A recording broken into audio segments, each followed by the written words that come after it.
إن الله وملائكته يصلون على النبي يا أيها الذين آمنوا صلوا عليه وسلموا تسليما.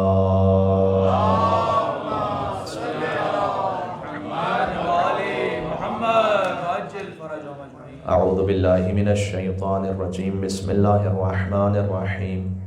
الحمد لله الذي أول بلا أول كان قبله والآخر بلا آخر يكون بعده، الذي قصرت عن رؤيته أبصار الناظرين وعجزت عن نعته أوهام الواصفين، والصلاة والسلام على أشرف الأنبياء والمرسلين حبيب إله العالمين سيدنا ونبينا وشفيع ذنوبنا وطبيب نفوسنا ومولانا بالقاسم محمد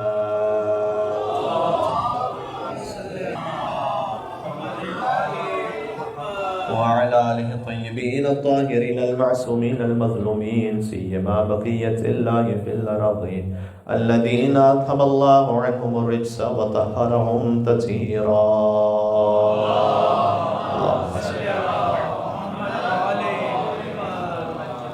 اللعنة الدائمة على أعدائهم أجمعين.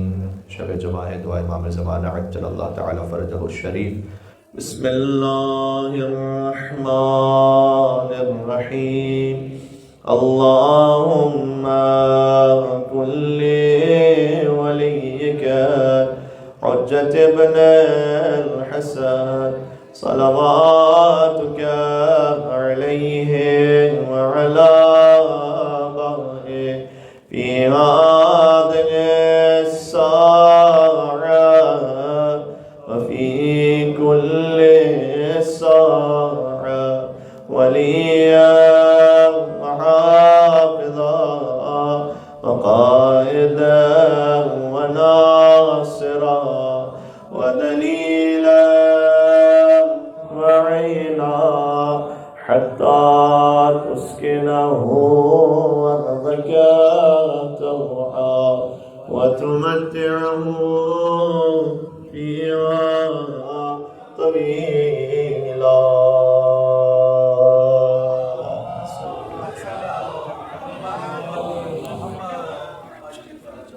أما بعد فقد قال الله الحكيم في كتابه المجيد. بسم الله الرحمن الرحيم. أولئك عليهم صلوات من ربهم ورحمة وأولئك هم المهتدون. نعرہ السلامات.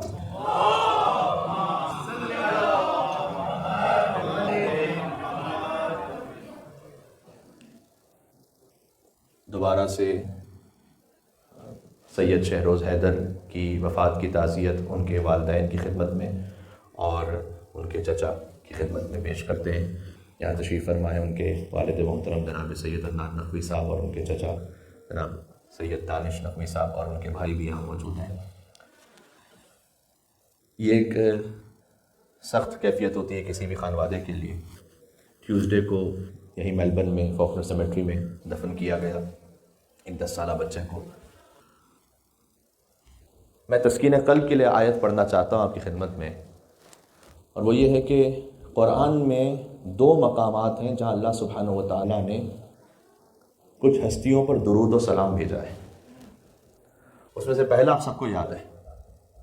میں آیت پڑھوں گا، آپ میرے ساتھ پڑھیں گے. بسم اللہ الرحمن الرحیم. ان اللہ وملائکتہ یصلون علی النبی یا ایھا الذین آمنوا صلوا علیہ وسلموا تسلیما. اللہم صل علی محمد.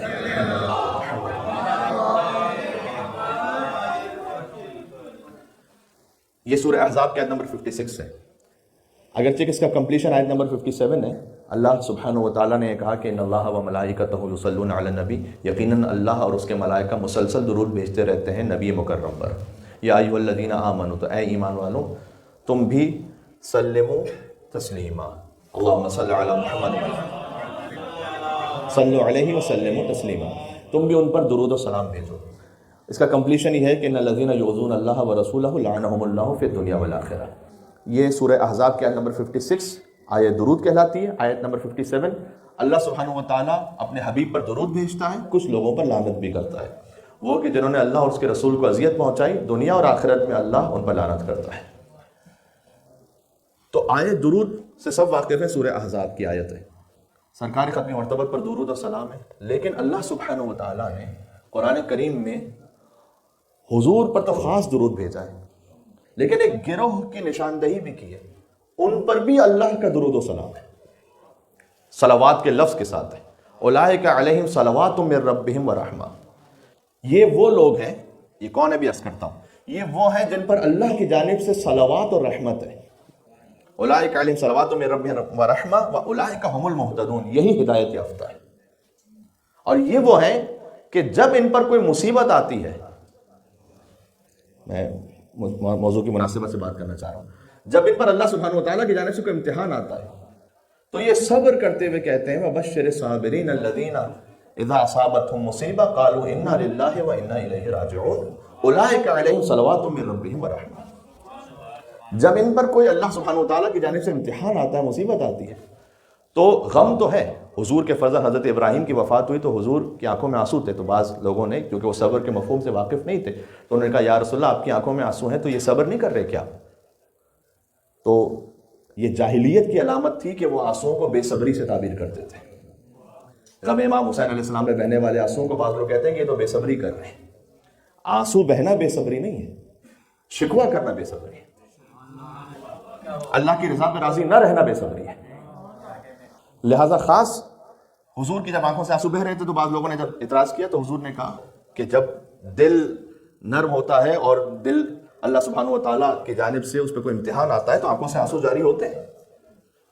ہاں، جہاں تک صبر کی بات ہے تو میں شکوہ نہیں کروں گا اللہ سے، اللہ کی رضا پہ راضی رہوں گا، تو یہ ہے صبر کی منزل۔ تو آنکھوں میں آنسو آنا یہ تو فطری بات ہے۔ الذین اذا اصابتہم مصیبہ، جب ان پر کوئی مصیبت آتی ہے کہتے ہیں انا للہ و انا الیہ راجعون، ہم اللہ کے لیے اللہ ہی کی طرف لوٹ کر جانے والے ہیں۔ یہی وہ لوگ ہیں جن پر صلوات اور رحمت ہے اللہ کی جانب سے، یہی ہدایت یافتہ ہے۔ اور اس سے پھر اگلی آیت میں فوراً کہا ان الصفا والمروہ من شعائر اللہ، صفا اور مروہ شاعر اللہ میں سے، پھر شاعر اللہ کی گفتگو شروع ہوئی۔ تو گزارش آپ سے یہ کر رہا ہوں کہ ہم میں سے ہر ایک امتحان کی منزل سے گزرتا ہے، تو جو ان مصائب سے گزر رہا ہو اسے چاہیے کہ وہ صبر کرے۔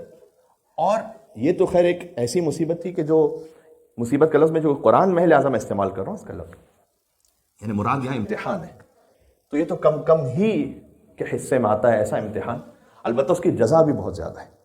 اور وہ یہ ہے کہ قیامت میں وہ بچے کہ جو اپنے والدین سے بہت جلدی دنیا میں بچھڑ گئے تھے، وہ جنت کے دروازے پہ کھڑے ہو جائیں گے، اور کسی بھی سبب سے اگر ان کے والدین جنت میں نہ آ پائیں تو وہ بچہ جنت کے دروازے پہ کھڑے ہو کے کہے گا کہ پروردگار میں دنیا میں اپنے ماں باپ کے ساتھ نہیں رہ پایا تھا، تو کیا میں جنت میں بھی اپنے ماں باپ کے ساتھ نہیں رہ پاؤں گا؟ تو میں اس وقت تک جنت میں نہ جاؤں گا جب تک تو میرے والدین کو میرے ساتھ نہ بھیج دے۔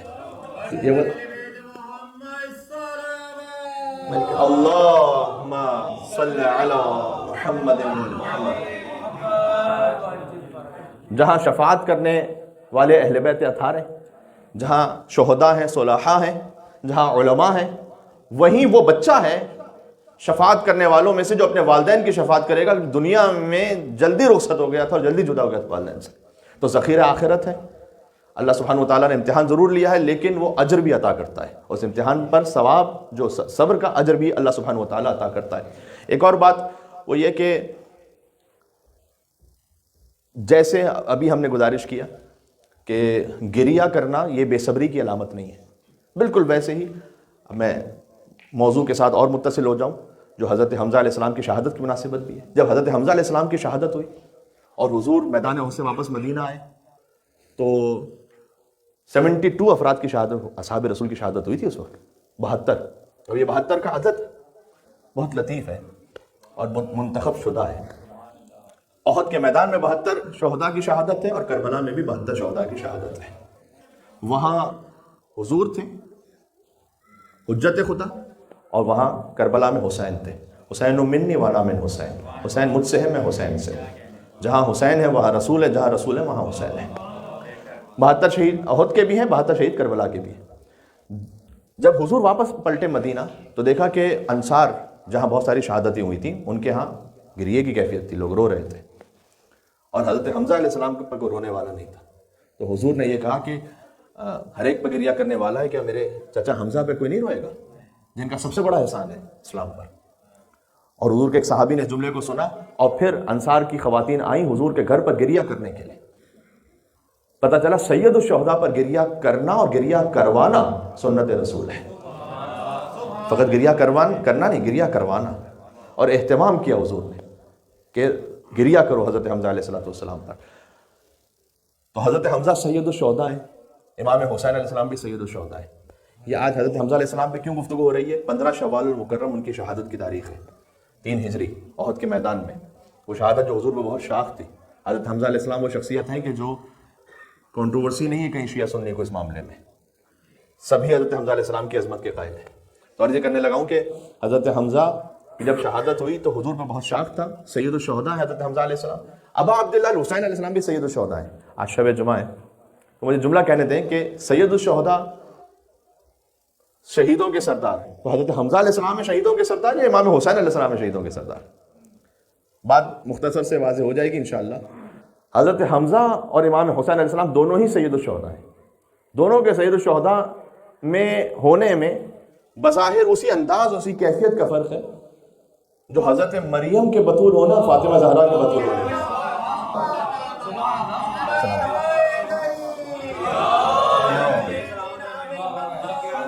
بات بات ہو گئی. اللہ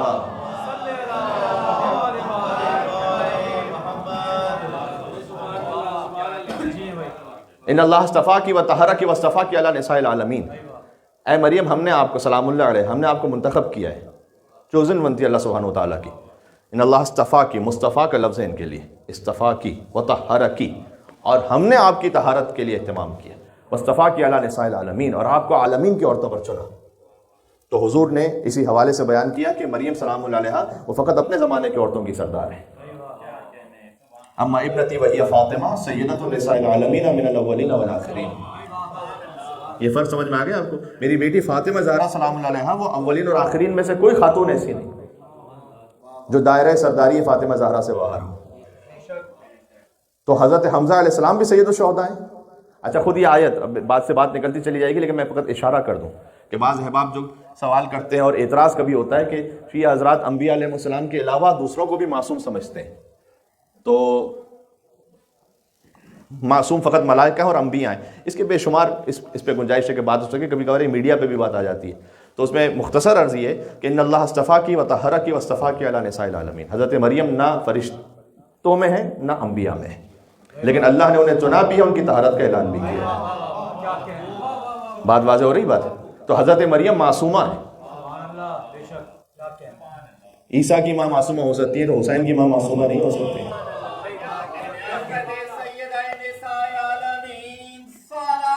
اللہم صلی علی محمد انطہر بیتی. یہ وہ طہارت کا وہی لفظ ہے کہ جو اللہ تعالیٰ نے بیت کے لیے بھی استعمال کیا کہ اے ابراہیم اور اسماعیل میرے بیت کو پاک کرو اور پاک رکھو. تو جتنا خانہ کعبہ پاک ہے ویسے ہی حضرت مریم سلام اللہ علیہا پاک ہیں اور طاہرہ ہیں. اور اہل بیت اطہار وہ ہیں کہ جن کی طہارت کا 2 بار اعلان ہوا ہے. انما یرید اللہ لیذھب عنکم الرجس اہل البیت ویطہرکم پر جملہ مکمل ہے، بس گرامیٹیکلی جملہ مکمل ہے. جی اللہ سبحانہ وتعالیٰ کا ارادہ ہے انما یرید اللہ لیذھب عنکم الرجس اہل البیت کہ آپ سے ہر رجس کو دور رکھے اہل بیت. ویطہرکم اور آپ کو طاہر قرار دے. تطہیرہ کمال طہارت، جو طہارت کا حق ہے، جو ترجمہ کیا جاتا ہے وہ اس لفظ سے کمال طہارت. تو پھر حضرت مریم سلام اللہ علیہا کے لیے طہارت کا ایک لفظ ایک بار استعمال ہوا، یطہرکم تطہیرا. خانہ کعبہ کے لیے بھی ایک بار استعمال ہوا، انطہر بیتی. اہل بیت کے لیے 2 مرتبہ استعمال، یطہرکم تطہیرا. بات واضح ہو رہی ہے؟ اچھا ایک صلوات بیجیے گا یہاں پر آئے درود اور آئے تطہیر کے صدقے میں. اللہم صلی علی محمد وعلی محمد. تو گفتگو بہت طولانی ہو جائے گی، میں مختصر رکھنا چاہتا ہوں. حضرت مریم سلام اللہ علیہ اپنے زمانے کی عورتوں کی سردار ہیں. بی بی سیدہ سلام اللہ علیہ عالمین کی عورتوں کی سردار ہیں. جتنے بھی غزوات ہیں حضور کے زمانے میں ان تمام شہیدوں کے سردار حضرت حمزہ ہیں. اور حضرت حابیل جو اس کائنات کے پہلے شہید ہیں ان سے لے کر حضرت حجت کی فوج میں شہید ہونے والوں تک جو ہوں گے شہید، ان تمام شہیدوں کے سردار ابا عبداللہ حسین علیہ السلام. یہ دونوں سید الشہداء ہیں. بات واضح ہو گئی. حضرت حمزہ علیہ السلام کا مقام یہ ہے کہ ان کے لیے احادیث ارشاد فرمائی اہل بیت اطہار علیہ السلام نے، حتیٰ یہ کہ امام حسین علیہ السلام کا جو آخری خطبہ ہے، آخری خطبہ جو امام حسین علیہ السلام نے اس وقت دیا کہ جب سب شہید ہو گئے تھے، ابوالفضل عباس علیہ السلام شہید ہو چکے ہیں، حضرت علی اکبر علیہ السلام شہید ہو چکے ہیں، امام حسین علیہ السلام آخری خطبہ، اس وقت حضرت حمزہ کو یاد کیا اور فرمایا کہ کیا حمزہ میرے چچا نہیں ہے؟ کیا میرے آبا و اجداد میں سے نہیں ہے؟ امام حسین علیہ السلام نے آخری خطبے میں حضرت حمزہ علیہ السلام کو یاد کیا، اور امام زین العابدین علیہ السلام نے اپنے آخری خطبے میں جو شام میں دیا حضرت حمزہ علیہ السلام کو یاد کیا. فرمایا کہ اللہ نے ہمیں 6 فضائل عطا کیے، اوتینا ستا وفضلنا بسبع، اللہ نے ہمیں 6 فضیلتیں، اوتینا ستا 6 کمالات عطا کیے اور 7 ہستیوں سے فضیلت عطا کی. اوتینا الحلم والحلم والفصاحہ والسماحہ والشجاع والمحبہ فی قلوب المؤمنین، یہ 6 عطا کیا. ہمیں علم اور حلم اور سخاوت اور شجاعت اور فصاحت اور مومنین کے دلوں میں محبت، یہ 6 ہمیں عطا کیے. ان 6 میں سے 5 کا تعلق اہل بیت اطہار علیہ السلام سے، 1 کا تعلق آپ سے. علم، حلم، سخاوت، فصاحت، شجاعت اہل بیت علیہ السلام کی. والمحبہ فی قلوب المؤمنین، اور مومنین کے دلوں میں محبت. آپ کے دل میں جو اہل بیت کی محبت، امام نے کہا اللہ سبحانہ و تعالیٰ نے ہمیں فضیلت عطا کی ہے. بات ہو رہی؟ آپ کا تعلق اہل بیت علیہ السلام سے. اللہم صلی علی محمد و علی محمد.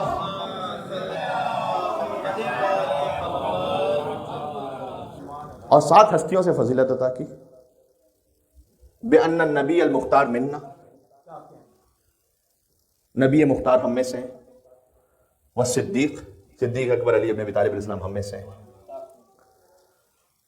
اسد اللہ و اسد رسول، اللہ کے شیر اور رسول اللہ کے شیر حضرت حمزہ ہم میں سے. اسد اللہ بھی ہیں، اسد رسول اللہ بھی ہیں، دونوں لقب حضرت حمزہ علیہ السلام کے. ومنا الطیار، جعفر طیار ہم میں سے. ومنا سبط هذه الامہ، اس امت کے 2 نواسے ہم میں سے. ومنا مہدی هذه الامہ، اور اس امت کے مہدی ہم میں سے. یہ 7 اللہ نے ہمیں اس خاندان میں عطا کی. اتنی اہم ترین فہرست میں جس کا آغاز رسول اللہ سے اور اختتام حضرت مہدی پر ہے، حضرت حمزہ کا ذکر ہے درمیان میں. حضرت حمزہ ہم میں سے 2 القاب کے ساتھ کہ وہ اللہ کے شیر بھی ہیں، رسول اللہ کے شیر بھی ہیں. اور واقعاً انہوں نے اس لقب کا حق ادا کیا. حضرت حمزہ علیہ السلام اگر ہسٹری میں جا کے دیکھیں تو ان کی جو ولادت ہے وہ حضور کی ولادت سے 2 سال پہلے ہی ہے. یعنی ہیں چچا بھتیجے، لیکن کبھی ہوتا ہے نا کہ چچا و بھتیجے یا ماموں اور بھانجا کوئی ایسے سن و سال میں ہوتے ہیں کہ رشتہ تو ہے چچا اور بھتیجے کا، لیکن تقریباً ایک دوستی کا رشتہ بھی ہے، جیسے 2 بھائیوں کے درمیان ہوتا ہے. تو حضرت حمزہ علیہ السلام 2 سال بڑے. حضرت عبداللہ جو حضور کے والد ہیں وہ بڑے بھائی تھے حضرت حمزہ سے. بات واضح ہو رہی ہے؟ اچھا، حضرت حمزہ کی ولادت تو حضرت حمزہ علیہ السلام کی جو ماں ہے حضرت عبد المطلب، حضرت حمزہ کے والد حمزہ ابن عبد المطلب، وہ ازدواج کا واقعہ بھی شاید میں ویسے بیان کر دوں تو بڑا معیوب محسوس ہوگا، نام لیے بغیر میں کہہ دوں، چونکہ ہمارے کلچرلی اس طرح سے رواج نہیں ہے. لیکن اسلام نے، اور یہ ہستیاں دین ابراہیمی پر تھیں، تو وہاں پر ازدواج کو بہت آسان اور سمپل بنایا گیا. تو حضور کے والد حضرت عبداللہ کے رشتے کی خاصگاری کے لیے گئے تھے حضرت عبد المطلب حضرت وہب کے گھر، آمنہ بنت وہب، حضور کی والدہ ہیں آمنہ بنت وہب. تو حضرت عبداللہ کے رشتے کے لیے جا رہے حضرت آمنہ کے گھر، تو حضرت وہب سے بات کرنے کے لیے. تو جب حضرت عبد المطلب پہنچے حضرت وہب کے پاس، تو وہاں تشریف فرماتے تو انہوں نے دیکھا کہ بیان فرمایا کہ میں اپنے بیٹے عبداللہ کا رشتہ آپ کی بیٹی آمنہ کے لیے لینے آیا ہوں. تو وہاں ایک اور مستور کو دیکھا انہوں نے. تو حضرت عبد المطلب نے پوچھا یہ کون ہے؟ تو وہ تھی حضرت وہب کی بھتیجی، بیٹی نہیں، بیٹی تو آمنہ ہے، بھتیجی تھی، حالہ نام تھا ان کا، اوہب کی بیٹی ہوں. حضرت عبد المطلب نے کہا کہ بس دیکھا اس وقت اور یوں کہا کہ میں آمنہ آپ کی بیٹی کے لیے اپنے بیٹے کا رشتہ لیتا ہوں اور ان کے لیے آپ سے خود طلب کرتا ہوں رشتہ. بہت عجیب ہے نا یہ، لیکن بہت سمپل اور کامن ہے اسلامک سوسائٹی میں. اب ہم اسے ایکسیپٹ کریں نہ کریں، اس میں اور کیا ہمارے پاس کلچرل بیریئرز آ جائیں اور سارے معاملات آ جائیں، وہ الگ بات ہے. اس کا مجھ سے یہاں پر پلیٹ فارم بھی نہیں کہ میں اس کو بیان کروں، نہ آج کا موقع ہی ہے. لیکن انہوں نے کہا کہ میں حضرت وہب سے کہا کہ میں حالہ سے ازدواج کرنا چاہتا ہوں، آپ کی بھتیجی، اچھا کزن سے تو ازدواج جائز بھی ہے کہ ایک کزن سے باپ کا ازدواج ہو جائے اور ایک سے بیٹے کا ہو جائے، اور ان سے جو ازدواج ہے اسے حضرت حمزہ علیہ السلام کی ولادت ہوئی، حضور کی ولادت سے 2 سال پہلے. اب جانے ساتھ ساتھ ایک طرح سے ازدواج ہوا ہے، حضرت عبد المطلب کا بھی اور حضرت عبداللہ کا بھی. اور حضرت حمزہ کی ولادت ہوئی، ظاہر ہے کہ باپ عبد المطلب ہے تو باپ سے وراثت میں شجاعت ملی ہے ابرہہ کے مقابلے پر، کہ وہ سب سے بڑے ہاتھی لے کر آ جائے اور کتنے طاقتور جانور لے کر آ جائے، لیکن خانہ خدا کی حفاظت کے لیے موجود رہے، جبکہ سب بہت سے اس وقت بھی چلے گئے تھے اور فرار کر گئے تھے. حضرت عبد المطلب وہاں پر تھے، اور پھر آگے آ کر جس شہامت اور شجاعت کے ساتھ سامنا کیا ابرہہ کا کہ انا رب الابل وان للبیت ربا، میں اونٹوں کا پالنے والا ہوں، اس گھر کا بھی کوئی پالنے والا ہے، میں رب الابل ہوں، اس گھر کا بھی کوئی رب ہے. تو غور کیجئے گا، تو حضرت عبد المطلب سے وہ شہامت اور شجاعت ملی ہے حضرت حمزہ کو. حضرت حمزہ علیہ السلام کے لیے پھر ان کے لیے 3 باتیں مشہور ہیں. لیاح ان کی تلوار کا نام ہے، ان کی زرہ کا نام لکھا ہوا، یہ بھی اہل بیت علیہ السلام نے ذکر کیا احادیث میں ان کی تلوار کے بارے میں خاص. ایک حضرت علی ابن ابی طالب علیہ السلام کی تلوار ہے اور حضرت حمزہ علیہ السلام کی تلوار ہے. بلکہ کتاب الکافی کی حدیث سے حضرت حمزہ علیہ السلام کی عظمت آپ کو ایک جملے سے سمجھ میں آ جائے گی کہ ائمہ علیہ السلام نے فرمایا کہ اگر بعد از وفات رسول حمزہ اور جعفر طیار موجود ہوتے تو کسی میں جرأت نہ ہوتی کہ علی ابن ابی طالب کا حق پہ سکے. یہ 2 ہستیاں ہیں. اللہم صلی علی محمد و علی محمد.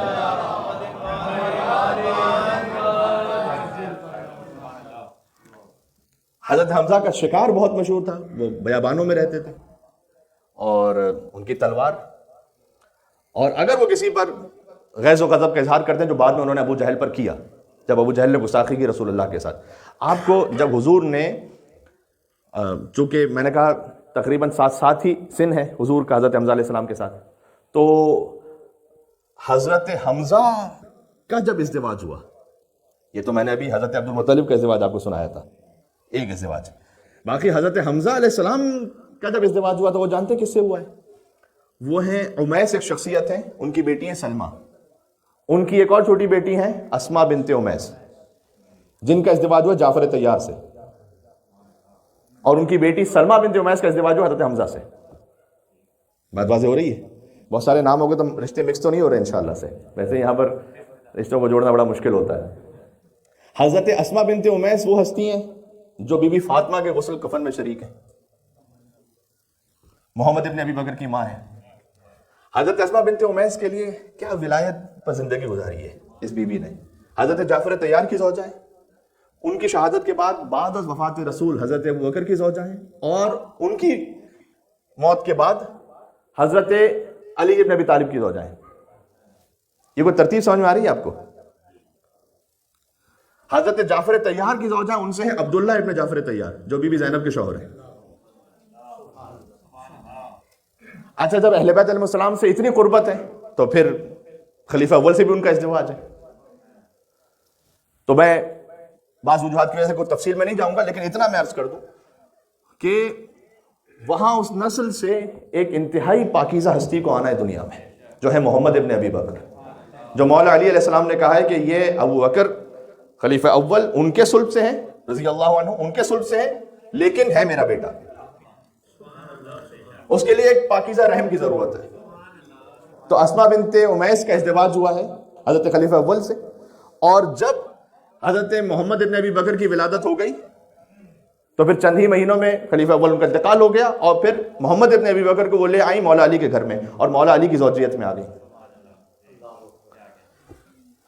یہ ہے اسما بنت امیس. ان کی بڑی بہن ہے سلمہ بنت امیس، ان کا ازدواج ہوا حضرت حمزہ سے. حضرت حمزہ کے ازدواج میں رسول اللہ ان کے ساتھ ساتھ شریک ہیں،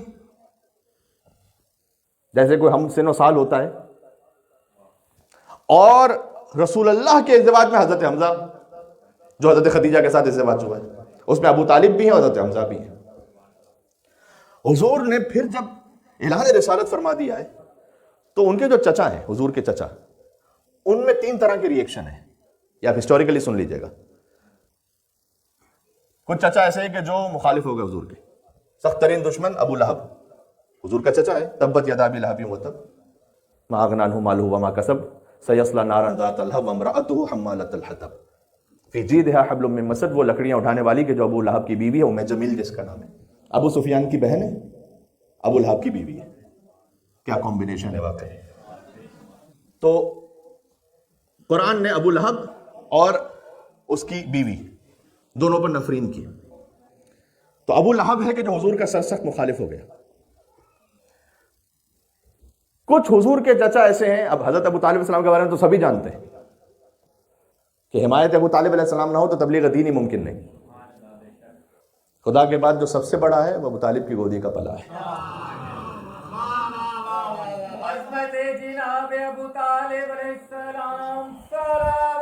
اللہم صلی علی محمد وعلی محمد. بہت ایک اہم نقطہ ہے, میں تربیت اولاد کے حوالے سے کہنا چاہتا ہوں. ابو لہب کلیئر واضح, ابو طالب علیہ السلام واضح ہیں. شیب ابی طالب میں حضور کو پناہ دینے والے ابو طالب علیہ السلام ہیں, قدم قدم پر حضور کی حمایت کرنے والے ابو طالب علیہ السلام ہیں. حضور کے کچھ چچا نیوٹرل بھی, نہ ادھر ہے نہ ادھر ہے. اب اس نیوٹرل کے لفظ کا پاکستان کی پولیٹکس اس وقت نہ جوڑیے گا, وہ اس میں بڑا ہاٹ ورڈ بنا ہوا ہے. بہرحال وہ ہیں عباس. حضور کی مخالفت بھی نظر نہیں آتی, نہ حضور کی حمایت نظر آتی. بعد میں قبول اسلام بھی کیا. اور میں ایک بات کہنا چاہتا ہوں, اب اگر اس وقت کوئی عباس سے یہ کہے کہ تمہارا بھتیجا تبلیغ حق کر رہا ہے, اللہ سبحانہ و تعالیٰ کی وحدانیت کی تبلیغ کر رہا ہے, تم ساتھ کیوں نہیں دیتے, اور وہ یہ کہے کہ میں مخالف تو نہیں ہوں, اس کا جانتے نتیجہ کیا نکلا؟ حق کے معاملے میں نیوٹرل رہ جانے پر نتیجہ یہ نکلا کہ کئی نسلوں بعد منصور دوان کی, ہارون رشید, مامون رشید, یہ سب آئے عباس کی نسل سے, عباس ابن عبد المطلب. کبھی آپ حق کے معاملے میں ایک قدم پیچھے ہٹتے ہیں نا تو آپ کی اولادیں 100 قدم پیچھے جاتی ہیں. یہ ذہن میں رکھیے گا. یہ تربیت اولاد کا نقطہ سمجھ میں آ رہا ہے آپ کو؟ بات واضح ہو رہی ہے. آج اگر آپ نے حجاب کے معاملے پر ایک قدم پیچھے ہٹے, آپ نے کہا واجب نہیں ہے چھوڑ دو, اور اس کا بہانہ بنا کر ایسے ایج پر آپ آ گئے کہ جو کبھی واجب ہو پورا ہو جائے تو کبھی نہ ہو. آپ 5 قدم پیچھے ہٹیں, اللہ نہ کرے اولاد 100 قدم پیچھے جائے گی. حضرت عباس اس کی مثال ہے. واضح حق کو دیکھتے ہوئے حق پر عمل نہ کرنا اور حق سے پیچھے ہٹ جانا, اس کا اثر 7 نسلوں تک جاتا ہے. یہ ذہن میں رکھیے گا. حضرت عباس کا, خود ابن عباس میں بھی یہ جھلک محسوس ہوتی ہے کہ کبھی ساتھ میں ہیں امیر المومنین کے اور کبھی نہیں ہے, اور کبھی کوئی اعتراض ہے امام حسن علیہ السلام پر, پھر ساتھ ہوتے ہیں, پھر کبھی ساتھ نہیں ہوتے. تو ابن عباس میں اس کا ایک اثر ظاہر ہوا, اور پھر آگے جا کر تو ایسا اثر ظاہر ہوا کہ حجت خدا کے قاتلوں میں انہی عباس کی نسلوں میں ہارون رشید بھی ہے, مامون رشید بھی ہے. تو جب حق سے ڈیویشن شروع ہوتا ہے نا تو ہو سکتا ہے کہ وہ فقط 2 ملی میٹر کا ہو. اسی لائن کو آپ آگے بڑھائیے, 100 میٹر کھینچ دیجیے اس لائن کو, تو پھر کتنا دور جائے گا معاملہ. اس لیے یہ بھی گزارش ہے کہ کربلا کو اس کے محور سے الگ نہ ہونے دیں, اس حق پر رکھیں. کربلا کو آپ نے اس کے محور سے الگ کیا تو ابھی آپ کو لگے گا کہ فقط اتنا مسئلہ نہیں, ٹھیک ہے اتنا چل جائے گا, یہاں اتنا چل جائے گا. آج سے 50 سال بعد یہ اتنا بڑا گیپ بن جائے گا اصل کربلا میں اور ہمارے بنائے ہوئے سسٹم میں کہ درمیان میں پوری دنیا آباد ہو جائے گی اس کے اندر, جس میں حق اور باطل ایسا مکس ہو جائے گا کہ پتہ نہیں چلے گا حق کیا ہے باطل کیا ہے. بات واضح ہو رہی ہے. اتنا بھی ڈیویٹ نہ ہو, اتنا بھی 1 ملی میٹر بھی نہ ہو. پتہ ہے آپ کو حق کیا ہے, اس پہ رہیں. پتہ ہے آپ کو یہ حرام ہے, چھوڑ دیں. ہو سکے مکروہ بھی چھوڑ دیں. پتہ ہے مستحب ہے, کوشش کریں عمل کریں. پتہ ہے کہ یہ واجب ہے, واجب سے تھوڑا سا بڑھ کے کرنے کی کوشش کریں. اگر آپ نے یہ کر لیا تو اگر نسل بعد میں جا کے 5-6 جنریشن بعد بھی جا کے, وہ تو میں زیادہ کہہ رہا ہوں, میں تو ابھی پریشان تو لوگ ابھی سے ہی ہیں نا, اور ہم سب ابھی سے, تو وہ اگر کہیں ڈیویٹ ہو بھی گئے تو کم از کم ایٹ لیسٹ صحیح عقیدے پہ تو رکے رہے, کم از کم واجب. اللہم صلی علی محمد وعلی محمد.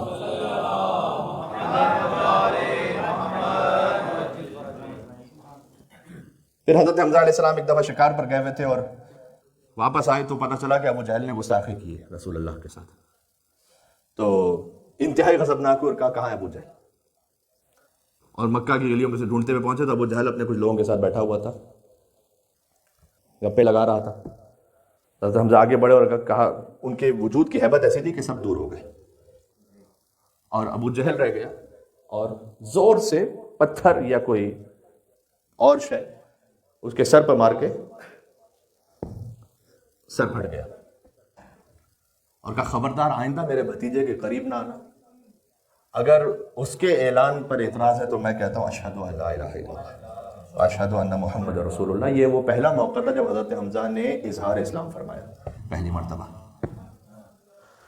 حضرت حمزہ علیہ السلام کی اس کے بعد حضور نے ہجرت فرمائی، کیونکہ ابو طالب علیہ السلام کی وفات ہو گئی، تو ابو طالب اور حمزہ تھے کہ جو حضور کے مدافع تھے وہاں پر۔ پھر حضرت ابو طالب کی وفات کے بعد حضرت خدیجہ بھی وصال پا چکی تھی، حضور نے ہجرت فرمائی، مدینہ آئے۔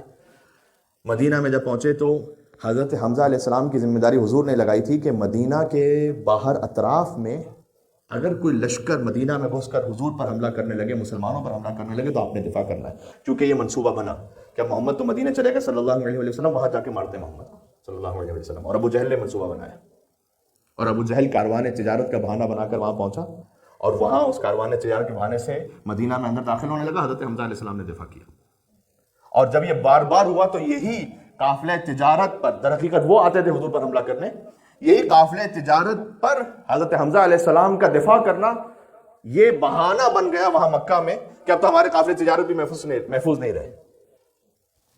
تو ابو جہل اور ابو سفیان نے میٹنگ کی کہ اب حملہ کرو، اور بھرپور تعداد میں، اور شرکت پوری اپنی آرمی لے کر چلو، اور 1000 لوگ لے کر چلے جنگ بدر میں، جس کا کچھ حصہ میں رمضان کی مجالس میں پڑھ چکا ہوں۔ اور وہاں پر پہنچے تو اس میں بھی حضرت حمزہ علیہ السلام، پہلے تو علی بن ابی طالب میں اور پھر حمزہ ہے،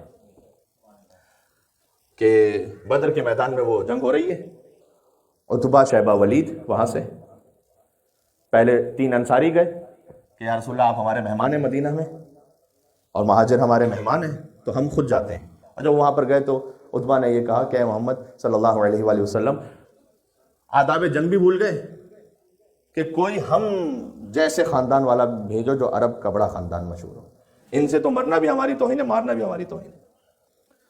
اور لکھا ہوا ہے تاریخ میں کہ انہوں نے کہا کہ بنی ہاشم کے بہترین کو بھیجو، اور حضور نے کہا کہ اب بھیجوں گا بہترین کو۔ وہاں سے عتبہ شیبہ ولید، یہاں سے حمزہ عبیدہ علی۔ عتبہ کے عتبہ شیبہ ولید، رشتوں کے ذریعے سے پہچان کروا لی جائے تو آسان رہتی ہے۔ ہندا کا باپ، ہندا کا چچا، ہندا کا بھائی، ہندا جو بنی امیہ کی مادر گرامی، جدہ ماجدہ۔ عتبہ شیبہ ولید، حمزہ عبیدہ علی، حمزہ بن عبد المطلب، عبیدہ بن حارث بن عبد المطلب، علی بن ابی طالب بن عبد المطلب۔ امام علیہ السلام نے جو روایت ارشاد فرمائی ہے، ان تینوں بنی ہاشم نے ان تینوں بنی امیہ والوں کو قتل کیا، لیکن امام علیہ السلام کی روایت کے مطابق تینوں میں علی بن ابی طالب شریک تھے۔ اب ظاہر ہے کہ گفتگو حضرت حمزہ علیہ السلام پر ہے، لیکن ذکر ساتھ میں، چونکہ واقعات ساتھ ساتھ ہی ہیں۔ جب بدر ختم ہو گئی تو ابو سفیان نہیں گیا تھا بدر میں خود، ابو سفیان اور ہندا تو وہاں مکہ میں باربیکیو وغیرہ کر رہے تھے اپنے گھر میں، انتظار کرتے ہوئے کہ بھائی 1000 کا لشکر بھیجا ہے، وہاں سے تو کوئی ہے ہی نہیں سامنے۔ باربیکیو حرام نہیں، ایسا نہ ہو کہ کوئی یہ کہتے کہ مولانا نے ایسا کیوں کہا۔ میں کہہ رہا ہوں یعنی اپنے مزے میں تھے، کیا اب آئے گا لشکر پہنچے گا، تو کوئی کیلنڈرز اور کوئی سسٹم واٹس ایپ فیس بک تو تھا نہیں کہ پتہ چلے کیا ہو رہا ہے لائیو وہاں پر، تو آئے گا لشکر تو ایک انتظام تھا کہ اچھا سوچا ہوا تھا کہ اتنا لشکر جائے گا مکہ سے لڑنے کے لیے، وہاں جنگ ہوگی، وہاں سے واپس آئیں گے تو اتنا ٹائم لگے گا۔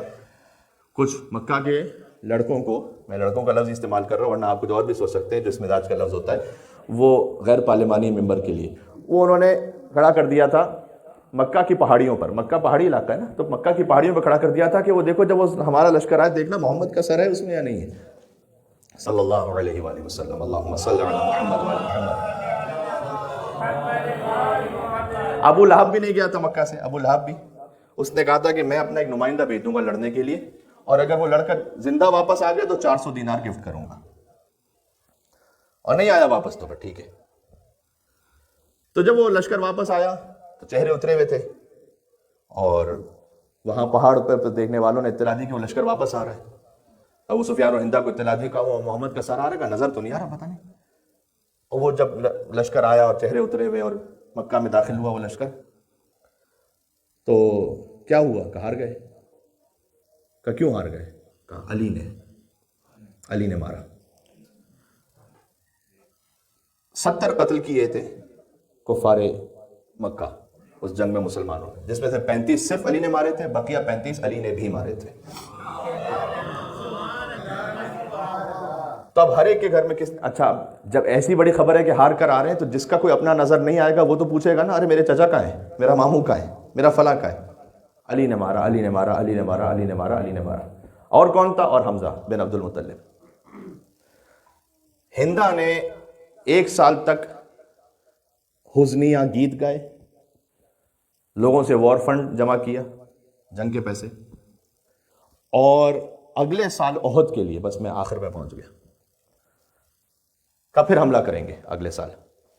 اور اگلے سال 4 گنا لشکر بڑھا کر، پہلے تھا 1000 کا، اب تھا 3000 کا، بعض لوگ مل کر 4000 کا لشکر بڑھا کر بھیجا، اور خود بھی گئی ساتھ میں.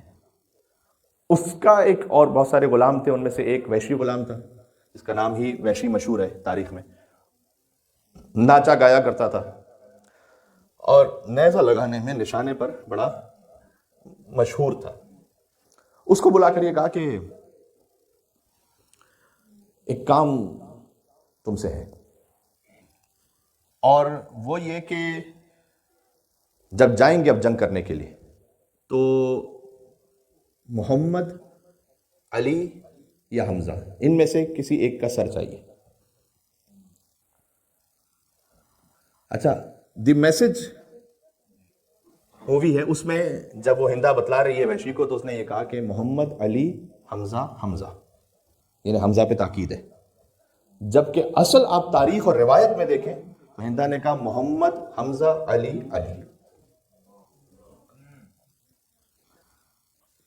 ہندا چلی ہے، اس نے وحشی نے کہا کہ میں نے دیکھا نہیں محمد کون ہے، شکل سے پہچانتا نہیں تھا بظاہر، یا اگر پہچانتا بھی تھا تو اس نے کہا کہ مجھے بتلانا کہ میدان میں کون محمد ہے، کون علی ہے، کون حمزہ ہے.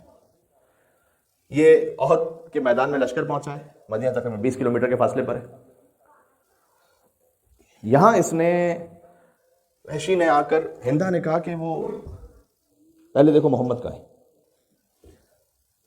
تھوڑی دیر بعد یہ آیا، اس نے آ کر کہا کہ محمد ایک ایسے حصار میں ہے، اور وہ تھا علی ابن ابی طالب کا حصار، کہ وہاں تک پہنچنا ہی ممکن نہیں ہے، ممکن ہی نہیں ہے وہاں تک پہنچنا، وہ تو نہیں ہو سکتا. اسی لیے میں عرض کر چکا ہوں، اللہ اکبر، اسی لیے عرض کر چکا ہوں کہ حیدر کی تلوار کا نام ہے ذوالفقار، اور مصطفیٰ کی تلوار کا نام ہے حیدر کرار.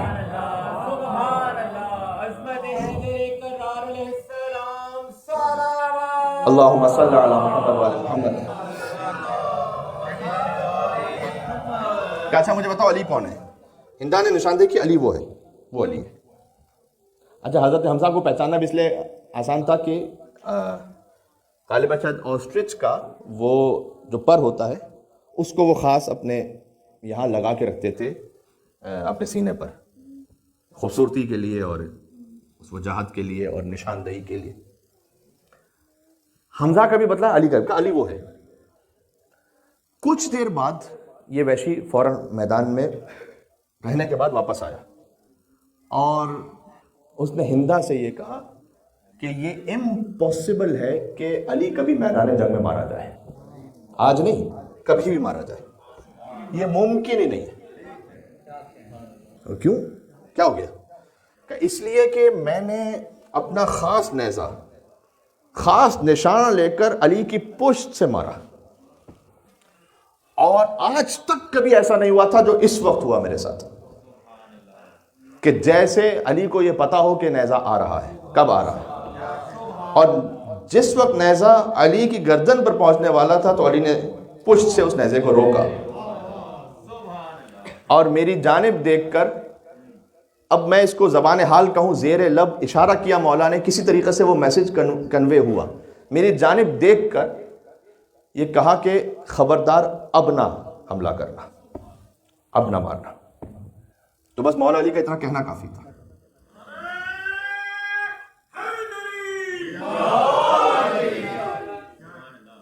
خبردار اب نہیں. تو اس وحشی نے کہا کہ یہ ممکن نہیں ہے کہ اس شخص کو میدان جنگ میں مارا جا سکے. اسی لیے علی ابن ابی طالب کو میدان جنگ میں نہیں مار سکے تھے نا, تو پھر سجدے میں پشت سے وار کیا بزدلوں نے. جی ایک حمزہ نظر آ رہے ہیں, ہاں ان کی علامت بھی کیونکہ اس پر کی وجہ سے واضح تھی. حضرت حمزہ علیہ السلام کے سینے کا نشانہ لیا اور اس نے نیزہ مارا. حضرت حمزہ علیہ السلام کے سینے پر لگا. ہندا نے یہ کہا ہوا تھا کہ جب ان میں سے کسی ایک کو مار دو تو اس لاشے کو میرے پاس لے آنا. حضرت حمزہ علیہ السلام کے لاشے کو وہ لے آیا وحشی ہندا کے پاس. اس نے کہا کہ سینہ چاک کرو, اور سینہ کاٹ دیا گیا حضرت حمزہ علیہ السلام کا. اس میں سے کلیجہ نکالا گیا, اور شاید یہی سلسلہ رہا ہو, اللہ جانے کچا اس نے کھایا یا کسی آگ میں ڈال کر پھر کھایا,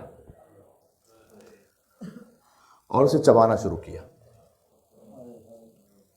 حضور نے جنگ احد میں یہ 50 لوگوں کے گروہ کو کہا ہوا تھا, کیونکہ اس کی سچویشن اس طرح سے تھی کہ سامنے کفار کا لشکر ہے, احد کی پہاڑیاں پیچھے ہیں, اور احد کی پہاڑیوں میں ایک ٹنل تھی.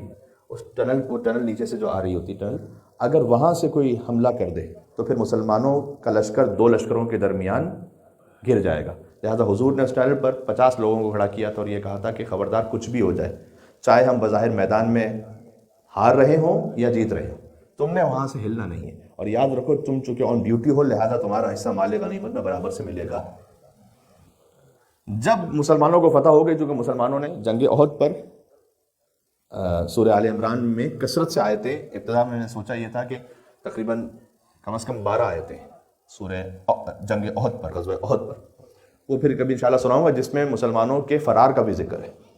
آیت نمبر 155 قرآن میں ذکر موجود ہے. البتہ یہ کہ اس میں آگے یہ بھی ہے قرآن کی آیت, جس سے بعض لوگ استفادہ کرتے ہیں, کیونکہ آیت یہ ہے کہ جب تم رسول سے منہ موڑ کر بھاگ گئے, اس سے پہلے والی آیت ہے کہ رسول تمہیں بلاتے رہے, محمد تمہیں بلاتے رہے, تم نہیں آئے, تم چلے گئے. تو آیت اس طرح سے ہے کہ شیطان نے تمہارے کرتوتوں کی وجہ سے تمہیں گمراہ کر دیا, اور جب تم بھاگ گئے تو پھر اللہ تعالیٰ نے تمہیں معاف کیا. یہ بھی آیت میں. تو اس سے فائدہ اٹھاتے ہوئے بعض لوگ کہتے ہیں کہ ٹھیک ہے بھاگ تو گئے تھے لیکن معاف کر دیا تھا. بعض تاریخوں میں لکھا ہے کہ بھاگ گئے تھے, سب سے آخر میں بھاگے تھے فلاں صاحب, اور پہاڑ تک ہی بھاگے تو اس سے آگے نہیں بھاگے تھے, یا سب سے پہلے واپس آ گئے تھے, وغیرہ وغیرہ, سب الگ الگ تعبیر ہے. ان 700 لوگوں میں سے الگ الگ عدد موجود ہے. کہیں لکھا ہے کہ 9 لوگ رہ گئے باقی سب بھاگ گئے, کہیں لکھا ہے 13 لوگ رہ گئے باقی سب بھاگ گئے. اختلاف عدد میں. ان 13 میں بھی اختلاف ہے کہ 13 کون رہ گئے. سوائے شیعہ اور سنی سب یہ کہتے ہیں کہ علی ابن ابی طالب وہ تھے جو رسول اللہ کے ساتھ تھے. کوئی اختلاف نہیں آتا علی کے معاملے پر, کوئی اختلاف نہیں, علی تھے وہاں. یا اللہ. بہرحال وہ مسلمانوں نے وہ جو ٹنل تھی اس کو چھوڑ دیا. بعد میں عقب سے جب کافروں نے دیکھا کہ وہ ٹنل تو خالی ہو گئی ہے اور موقع ہے, تو حملہ کر دیا عقب سے. اور جو حملہ کرنے والوں میں لشکر کے جو سردار تھے وہ حضرت سیف الاسلام خالد بن ولید رحمۃ اللہ علیہ, انہوں نے حملہ کر دیا مسلمانوں پر. مسلمانوں کا لشکر 700 درمیان میں, ایک طرف 1500, دوسری طرف کافی 1500, یعنی دونوں طرف ڈبل ڈبل. درمیان میں مسلمان. حضور کے اتنا قریب پہنچ گیا کہ حضور کو پتھر لگنے لگے کافروں کے. حضور نے ایک لوہے کی جو ہے جالی پہنی ہوئی تھی اپنے چہرے اقدس پر, وہ جالی ٹوٹی اور وہ ٹوٹ کر حضور کے رخسار پر لگی. پھر اس کے بعد حضور کے دندان مبارک شہید ہوئے, اور بظاہر لگتا ہے کہ منٹس کی نہیں چند سیکنڈز کی بات تھی کہ اب یہ کافروں کے نیزے نعوذ باللہ من ذالک حضور کے جسم اطہر میں اتر جائیں گے. کہ وہاں ایک بجلی چمکی اور علی ابن ابی طالب نے حضور کا ایک چکر لگایا کہ جتنے کافر تھے ان کے سر گرنا شروع ہوئے, اور پھر ایک اور چکر لگایا, اور پھر ایک اور چکر لگایا, اور یہ دائرہ بڑا ہوتا رہا. خانہ کعبہ میں حج کے موقع پر طواف کرنا وہ حاجیوں کا طواف ہے, اور میدان کارزار میں شمع رسالت کا پروانہ بن کر قطب عالم امکان کا طواف کرنا یہ علی ابن ابی طالب کا طواف ہے.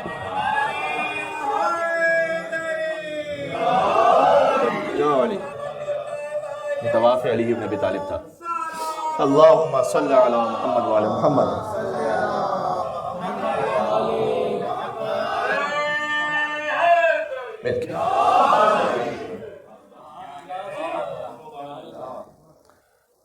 ایک اور بہت اہم سیکھنے کی بات ہے تربیت اولاد کے حوالے سے. پہلے میں نے آپ سے عرض کیا کہ اگر ہم جان بوجھ کر حق سے ڈیویٹ ہوتے ہیں اس کا اثر نسلوں تک جاتا ہے.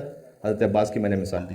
دوسری مثال دے رہا ہوں جو کچھ تاریخوں میں لکھا ہے کہ 3 حضور کے پاس قریب ہستیاں رہ گئی تھیں. ایک علی، اطراف میں بی بی فاطمہ سلام اللہ علیہا تھی کیونکہ وہ بھی تشریف لائی ہوئی تھی، اور زبیر بن عوام.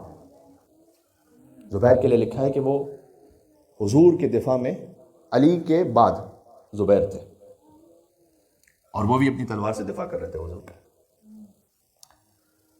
سیدہ کونین کے جنازے میں زبیر شریک ہے. وہ واحد انسان جب علی کے گھر پر حملہ ہوا تو جس نے تلوار نکال کر علی کے گھر کا دفاع کیا وہ زبیر بن عوام ہے.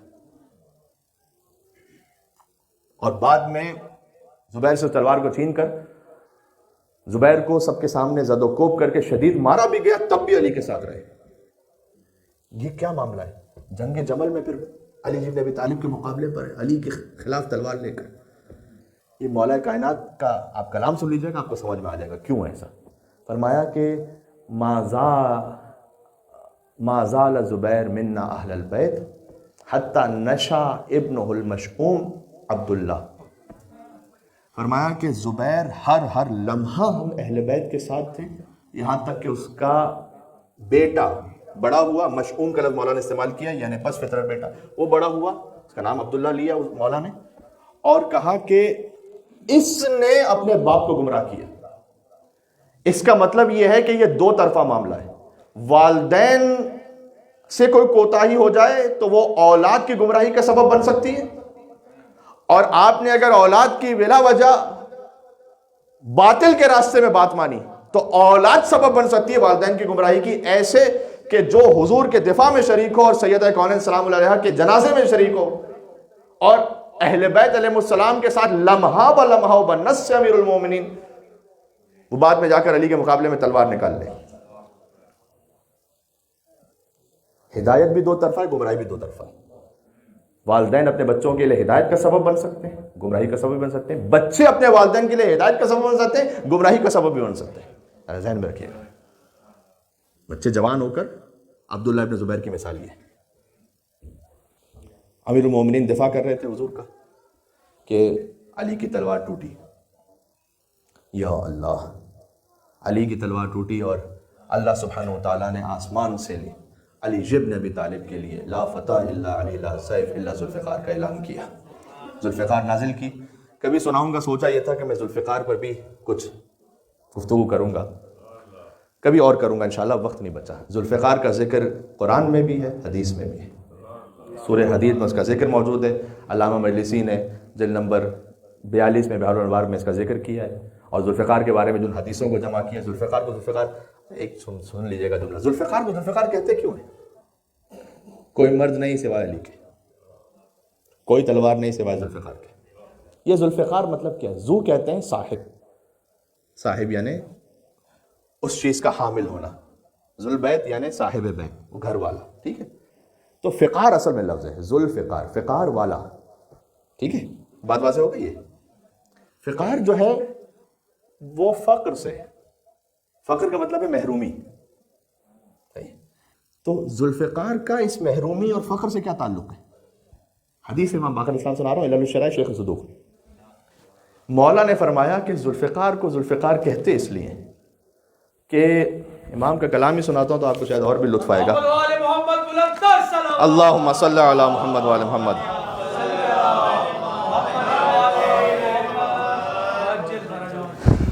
ما ضرب بھی احد من خلق اللہ.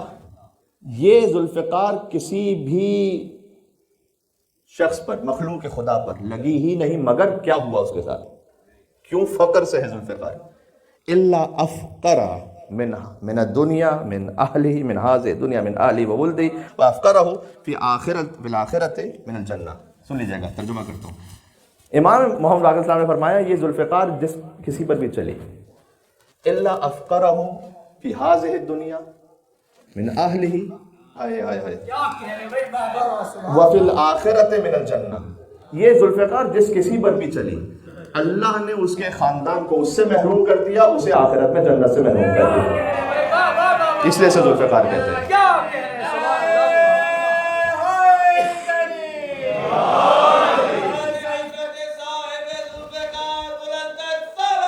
اللہم صلی اللہ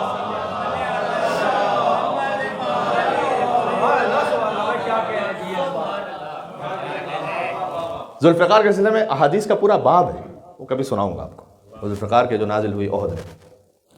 تو عزیزان گرامی، حضرت حمزہ علیہ السلام کی شہادت ہوئی، جب جنگ کا ماحول کچھ تھما تو حضور نے کہا کہ علی مجھے حمزہ کی لاشے پہ لے چلو۔ حضور پہنچے، حضرت حمزہ علیہ السلام کی لاشے پر شدت سے گریہ فرما رہے تھے، اور بی بی فاطمہ بھی جاتی تھی گریہ کرنے کے لیے، بعد از وفات رسول سلام اللہ علیہ جاتی تھی حضرت حمزہ کی قبر پہ گریہ کرتی تھی، پیدل جاتی تھی، مدینہ سے کافی دور ہے وہ، اور وہاں بیٹھ کے گریہ فرماتی تھی۔ حضرت حمزہ کی قبر سے انہوں نے تسبیح بنائی تھی اور تسبیح پڑھا کرتی تھی۔ پتہ چلا سید الشہداء جو ہو اپنے زمانے کا، اس کی قبر سے، اس خاک سے تسبیح بنانا یہ سنت بنت رسول فاطمہ زہرا۔ یہ جو آپ حسین کی خاک سے تسبیح بناتے ہیں، سجدہ بناتے ہیں نا، اس مقام کی خاک سے، یہ سنت بی بی فاطمہ ہے اصل میں، جو حضرت حمزہ علیہ السلام اس وقت سے سید الشہداء تھے، تسبیح پڑھا کرتی تھی۔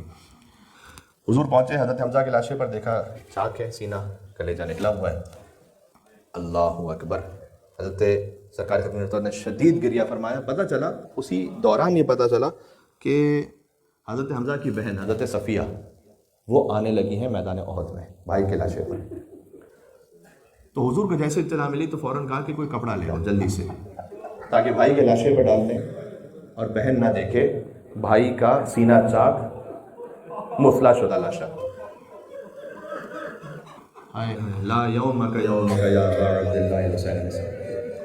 جب وہ بہت ہی قریب آ گئی تو اب چادر بہت قریب سے کہاں ملتی میدان جنگ میں، تو حضور نے اپنی عبائے مبارک کو اتارا اور حضرت حمزہ کے لاشے پہ ڈال دیا۔ مجھے ایک واقعہ یاد آیا کہ جب ایران عراق وار ہو رہی تھی تو مجھے ہمارے استاد نے سنایا تھا، اس زمانے کی بات سنائی تھی کہ ایک لاشا آیا تھا اور اس لاشے پر بہن آئی، حرم میں وہ لاشا باہر صحن میں رکھا ہوا تھا، تو بہن آئی بھائی کے لاشے کو دیکھنے کے لیے، تو اسے لاشا دکھا نہیں رہے تھے۔ تو جب اس نے بہت اصرار کیا اور پھر بھی جو حرم کی انتظامیہ تھی انہوں نے اوپر سے کپڑا نہیں ہٹایا، تو بعض لوگوں نے کہا کہ کیوں آپ اتنا اصرار کر رہے ہیں کہ نہ دکھائیں، بہن ہے بالآخر بھائی کا لاشا دیکھنا چاہتی ہے تو اس میں کیا پریشانی ہے۔ تو انہوں نے اسے ایک طرف لے گئے اس شخص کو اور کہا کہ ہم اس لیے لاشا نہیں دکھا رہے کہ اس کے بھائی کی لاش پر سر موجود نہیں ہے۔ حسین کی بہن بڑی مظلوم تھی، جس نے 70 قدموں کے فاصلے سے بھائی کا سر تن سے جدا ہوتے ہوئے دیکھا۔ یا اللہ، حضور نے اپنی چادر ڈال دی تاکہ بہن کی نگاہ بھائی کے لاشے پر نہ پڑنے پائے۔ یہ بھی زینب سلام اللہ علیہا کے مصائب ہیں یہ۔ اب امام حسین حضرت حمزہ دونوں سید الشہداء ہیں، کچھ مصائب میں شریک ہیں، کچھ مصائب امام حسین علیہ السلام کے مخصوص مصائب ہیں۔ دونوں شہید راہ خدا ہیں۔ امام حسین کا لاشا پامال ہوا، حضرت حمزہ کا جگر چاک کیا گیا، لیکن فرق یہ ہے کہ حمزہ بظاہر پانی میسر تھا، حسین 3 دن کے بھوکے پیاسے تھے۔ حضرت حمزہ کے لاشے پر جب حضور پہنچے تو لاش دفنانے کے لیے خود حضور موجود تھے۔ حسین کا لاشا 3 دن تک کوئی دفنانے والا نہیں تھا۔ 3 دن تک وہ لاشا کربلا کے صحرا میں پڑا رہا، اور بعد میں سید الساجدین زین العابدین پہنچے۔ جب انہوں نے بھی بابا کے لاشے کو دفنایا تو ابھی تدفین ہوئی تھی نونہال بچے کی۔ کوئی بھی تدفین ہو تو اس میں حکم شرعی یہ ہے نا کہ رخ سر کا قبلے کی طرف کر دو۔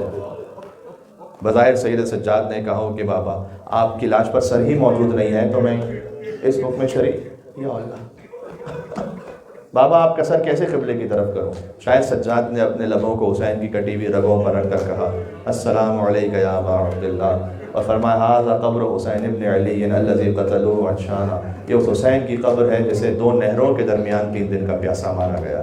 عزیزوں آخری جملے پر میں آ گیا۔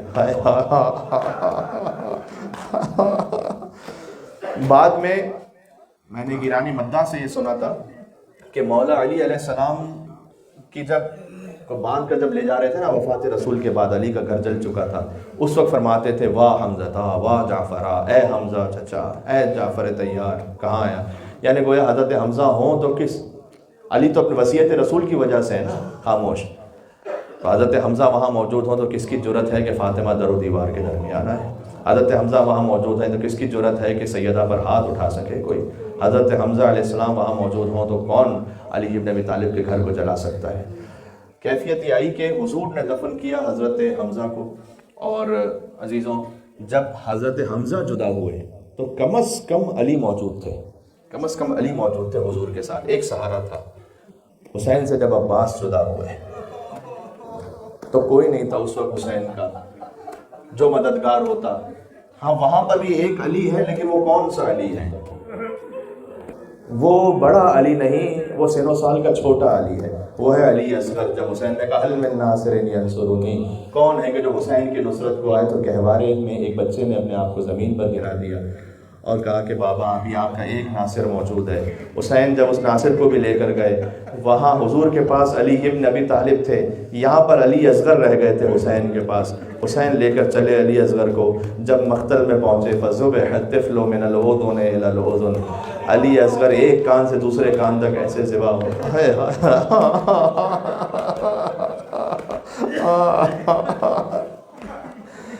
حسین نے سب کچھ قربان کر دیا، فقط ایک لاشا تھا کہ جو حسین نے دفنایا ہے وہ علی اصغر کا لاشا ہے۔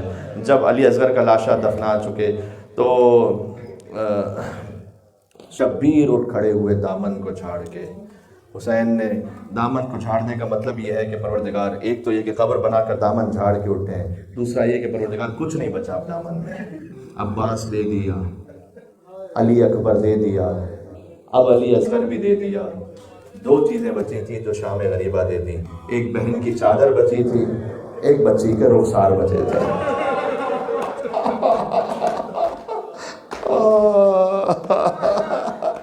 شب جمعہ سید الشہداء۔